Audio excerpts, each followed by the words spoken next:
अस्सलाम वालेकुम, कैसे हैं आप सब। इनकम स्टेटमेंट का आज हम 3 सवाल करेंगे, ठीक है।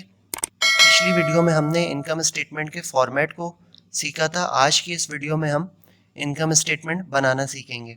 इनकम स्टेटमेंट अलग अलग कंडीशंस में अलग अलग स्टेप्स फॉलो होते हैं इनकम स्टेटमेंट में। फ़िलहाल मैं आपको 3 कंडीशंस बता रहा हूँ, लेकिन सबसे ज़्यादा यही कंडीशन यूज़ होती है। बाकी कंडीशंस भी ऐसी होती हैं कि कोई वैल्यू गिवन है, कोई वैल्यू गिवन नहीं है, परचेजेस में वर्किंग है, कभी ऑपरेटिंग एक्सपेंस एक साथ दिए हैं, कभी बहुत सारे दिए हैं, तो वो डिपेंड करता है सवाल के ऊपर।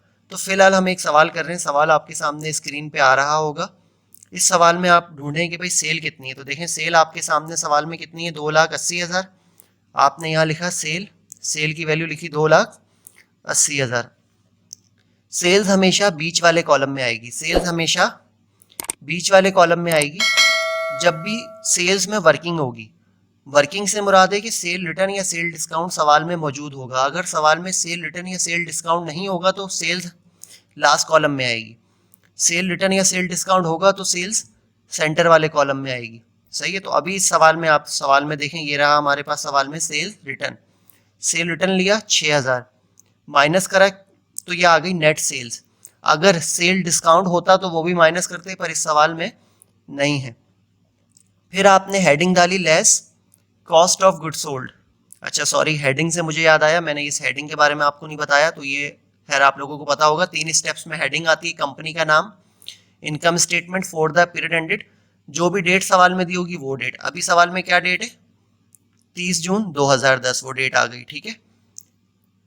अच्छा, मैं डिस्क्रिप्शन में पिछली वीडियो का लिंक दे रहा हूँ, वो वीडियो आप देख लें पहले, उसके बाद आपको ये सवाल समझ आएगा जिसमें मैंने इनकम स्टेटमेंट का फॉर्मेट समझाया है। अगर कोई बच्चा डायरेक्ट ये समझेगा तो उसे नहीं पता कि ये क्या हो रहा है, उसे ये सब जादू लगेगा, ठीक है। तो खैर, ये हम थे, लेस हेडिंग डाली कॉस्ट ऑफ गुड सोल्ड। अब इसका फॉर्मेट है पूरा, आपको मैंने पूरा फॉर्मेट अलग वीडियो में समझाया है। अब आप सवाल में ढूंढें ओपनिंग इन्वेंट्री। अब आप बोले सर हमें क्या पता क्या ढूंढना है, तो भाई देखेंगे अकॉर्डिंग टू फॉर्मेट आपने फॉलो करना है सवाल।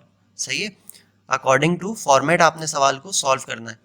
तो सवाल में आप फॉर्मेट, आप अपने पास जो आपने पुरानी वीडियो देखी है उसको आप उस वहाँ से आप फॉर्मेट अपने पास कहीं कॉपी करें, और उस जहाँ आपने उसे कॉपी किया है वहाँ से आप देखें और इस सवाल को समझें, तो आपको और अच्छे से समझ आएगा। लेकिन अगर आपने फॉर्मेट याद हो गया तो फिर तो बहुत अच्छी बात है।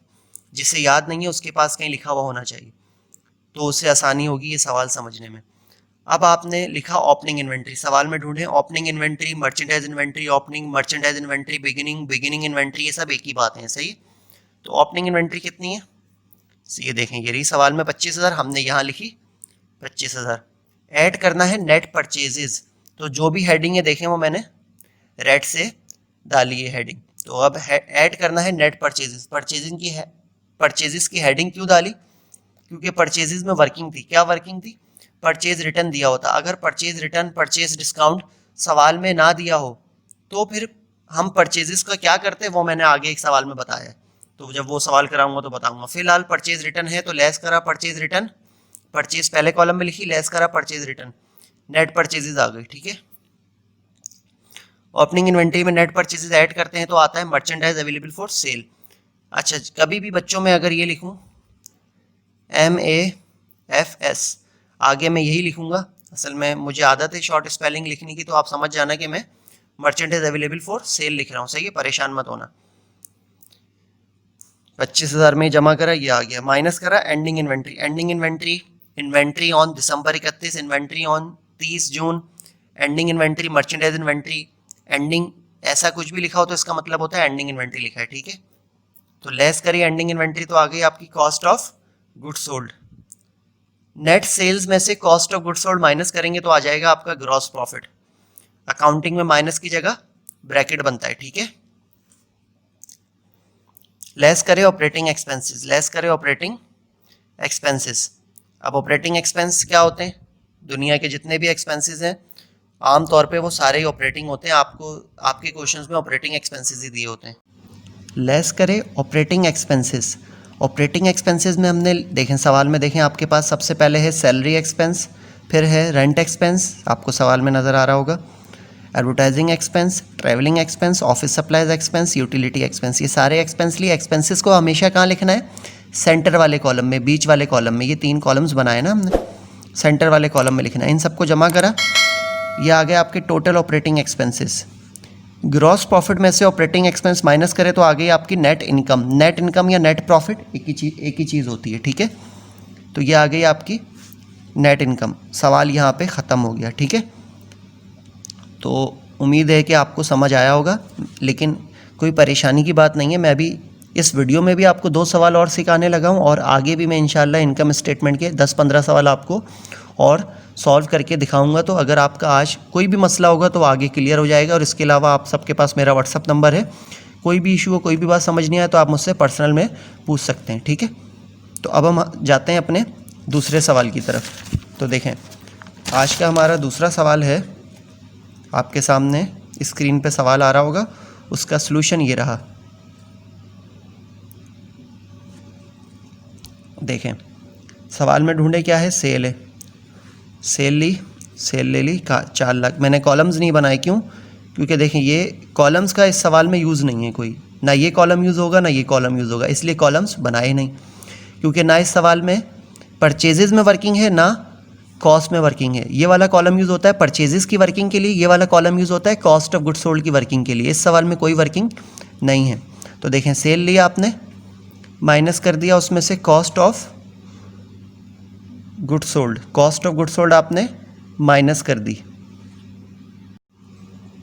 तो आपके पास ग्रॉस प्रॉफिट कितना आ गया? 1,50,000। देखें, इस सवाल में कॉस्ट ऑफ गुड्स सोल्ड हमें सवाल में गिवन थी, तो जब गिवन थी तो हमने डायरेक्ट माइनस कर दी। गिवन नहीं होती तो हमको कैलकुलेट करना पड़ती। कैसे कैलकुलेट होती? इससे पहले वाले सवाल में आपको करके दिखाई। इस सवाल में हमें गिवन थी तो हमने डायरेक्ट माइनस कर दी, ठीक है। तो हमारे पास क्या आ गया? ग्रॉस प्रॉफिट आ गया कितना? 1,50,000। 4 लाख में से 2.5 लाख माइनस करें, 1.5 लाख आ गया। फिर आपने लेस करे ऑपरेटिंग एक्सपेंसेस। ऑपरेटिंग एक्सपेंसेस कितने हैं? देखें, ऑपरेटिंग एक्सपेंस भी सवाल में डायरेक्ट दिए हुए हैं, तो डायरेक्ट दिए हैं तो आपने डायरेक्ट माइनस कर दिए। ये सेंटर वाला कॉलम ऑपरेटिंग एक्सपेंस के लिए भी यूज़ होता है, पर इस सवाल में यूज़ नहीं हुआ क्योंकि हमें डायरेक्ट सवाल में गिवन थे, तो हमने डायरेक्ट माइनस कर दिए। तो आगे आपके पास नेट इनकम या नेट प्रॉफिट कितना आ गया? 80,000 आ गया, सही है। तो देखें, पता ये चला कि सवाल में ज़रूरी नहीं हर कॉलम यूज़ हो, डिपेंड करता है कि कौन सा कॉलम किस सवाल में यूज़ होना है। तो इस सवाल में वैल्यूज़ डायरेक्ट गिवन थी, हमने डायरेक्ट माइनस कर दी। तो इस तरह के सवाल, इतना आसान सवाल आता नहीं है, पर आ भी सकता है, तो इसलिए मैंने आपको ये कॉन्सेप्ट भी क्लियर करा। अब हम एक और सवाल करते हैं, उसमें हम देखते हैं उसमें हमारे पास क्या क्या वैल्यूज़ गिवन है। तो देखें, ये सवाल है और आपके पास यह उसका सलूशन है। आपके पास स्क्रीन में ये देखें सवाल आ गया।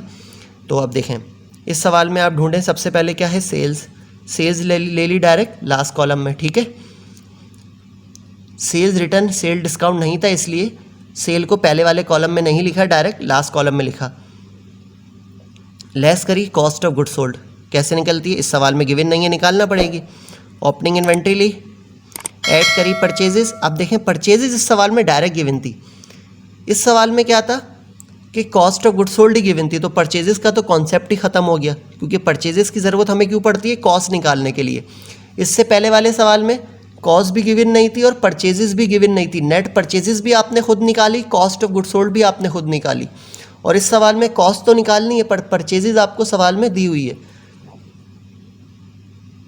तो आपने ओपनिंग इन्वेंट्री में परचेजेस ऐड करा, तो ये आ गई आपकी मर्चेंडाइज अवेलेबल फॉर सेल। ये लिखा है merchandise available for sale. Less करा एंडिंग इन्वेंट्री, लेस करी एंडिंग इन्वेंट्री। एंडिंग इन्वेंट्री कितनी है आपकी? 2 लाख। तो क्या आ गई आपकी? कॉस्ट ऑफ गुड्स सोल्ड आ गई। सेल्स में से कॉस्ट माइनस करते हैं तो क्या आ जाता है? ग्रॉस प्रॉफिट आ जाता है। क्या आ जाता है? लेस करते हैं ऑपरेटिंग एक्सपेंस तो क्या आ जाता है? नेट इनकम या नेट प्रॉफिट आ जाता है। पर इस सवाल में नेट प्रॉफिट वही है जो हमारा ग्रॉस प्रॉफिट है। क्यों? जब सवाल में एक्सपेंसेस ना हो, अगर सवाल में एक्सपेंस मौजूद ना हो तो gross profit net profit equal होता है। एक ही जो वैल्यू ग्रॉस प्रॉफिट की होगी वही वैल्यू नेट प्रॉफिट की होगी। नेट प्रॉफिट को नेट इनकम भी कहते हैं, ठीक है। तो ये मैंने कोशिश करी है आपको आज की इस वीडियो में 3 तरह की इनकम स्टेटमेंट बनाना सिखाई है, ठीक है। अच्छा, एक बात आप फिर समझ लें, आप बोलें सर आपने यहाँ तो कॉलम नहीं बनाए, तो देखें इधर कॉलम इसलिए नहीं बनाए कि कॉलम तो बनाने ही नहीं होते, कॉलम तो बनाकर मिटाने ही होते हैं। ये देखें आप, ये जो सवाल है ना, ये कॉलम आपने लाजमी मिटाने हैं, रिमूव करना है इसे आपने। तो सर फिर बनाए क्यों थे? बनाए इसलिए थे ताकि आपकी वैल्यूज़ आगे पीछे ना हो, वरना बच्चे क्या करते हैं, अगर ये कॉलम नहीं बनाते तो क्या होता है, ये 2,80,000 इस 1,35,000 के ऊपर आ रहा होता। वैल्यूज़ परफेक्ट नहीं बन पाता है। काम परफेक्ट करना है तो ये कॉलम बनाओ, और काम करने के बाद ये कॉलम आपने लाजमी रिमूव करने हैं, ठीक है। लेकिन अगर आपको लगे कि आप कॉलम बनाए बिना ही परफेक्ट काम कर सकते हो तो कॉलम की ज़रूरत नहीं है, कॉलम मत बनाओ। अच्छा देखें, एक बात मैं आपको और क्लियर करूं, ये इनकम स्टेटमेंट का फॉर्मेट तो पूरा फॉलो हुआ है, पर ये भी बिल्कुल आसान सवाल था क्योंकि इसमें एडजस्टमेंट नहीं थी। आगे जो मैं आपको सवाल करवाऊंगा उसमें ये होगा कि, अच्छा ये 2 नहीं है ना, ये 2 कटा हुआ है, ठीक है बेटा। आगे जो मैं आपको सवाल करवाऊंगा उसमें ये होगा कि ये जो ऑपरेटिंग एक्सपेंस है ना, ये एडजस्टिंग एंट्रीज से एडजस्ट होकर आएंगे, तो इसलिए वो आगे और भी थोड़े मुश्किल सवाल होंगे। और ये देखें, ये लाइन आपने पेंसिल से डालनी है, मैंने पेन से इसलिए डाली ताकि आपको बता सकूं कि ये जो मैंने लाइंस डाली है ना, ये मिटानी नहीं है, ये लाइंस आपने मिटानी नहीं है, ये जो कॉलम्स बनेंगे ये बस आपने मिटाने, ठीक है। असल में जो समझदार बच्चे हैं या जो बीकॉम लेवल के बच्चे हैं उन्हें तो ये सारी बातें पता होंगी, लेकिन असल मेरा मकसद है फर्स्ट ईयर के बच्चों के कॉन्सेप्ट क्लियर करना, उन्हें एक एक छोटी बात भी बताना। और ये जो मैंने रेड से डाला है ये हेडिंग है। अब आप बोले नहीं सर अब मैं तो एक ही पेन से सारा काम करूँगा, तो भाई आप एक ही पेन से सारा काम कर दो, जो हेडिंग हो उसको अंडरलाइन कर दो तो वो हेडिंग लगेगी। आप सारा काम ब्लू पेन से कर दो, बस हेडिंग को अंडरलाइन कर दो तो वो हेडिंग लगेगी। लेकिन मैंने फिर भी अलग रेड से इसलिए लिखा कि आपको याद रहे कि ये 3 हेडिंग्स हैं, ठीक है। तो उम्मीद करता हूँ कि आप लोगों को समझ आ रहा होगा, तो आप लोग इसके क्वेश्चंस भी करें, ठीक है।